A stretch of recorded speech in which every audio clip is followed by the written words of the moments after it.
که څوک مسافر دی او غواړي چې د هر قسم مشکل او د غم د تکلیف څخه محفوظه پاتې سي د هغه باره کې یو داسې عمل چې په حدیث شریف کې راغلی تاسو ته بیانوم.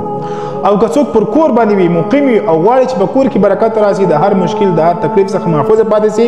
دې باره کې هم یو عمل دی چې رسول الله صلی الله علیه وسلم فرمایي وایي که چیرې تاسې د سفر اراده ولرئ کله چې تاسې د خپل کور څخه راووتلاست نو د هغه بعد تاسې 2 رکعاته صلات حاجت یا 2 رکعاته نفل ادا کړئ. چې کله تاسې د سفر د تلو څخه مخکې 2 رکعاته ادا کړل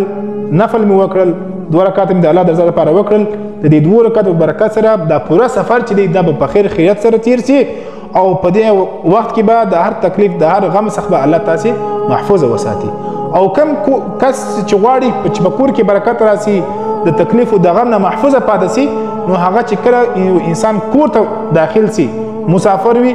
یا ډیر وخت بعد کور ته راځي چې کله کور ته داخل سي اول ور 2 رکعاته وکړي په دې کور کې چې کله اول ور 2 رکعاته وکړ نو په دې کور کې به الله رب العزت دته برکتونه نازل کی او د هر غم د هر مصیبت څخه الله دې محفوظ پاتې کی. دغه یو شایسته حدیث مبارک چې ضرور در سره شیر کی چې عام مسلمانانو ته ورسیږي.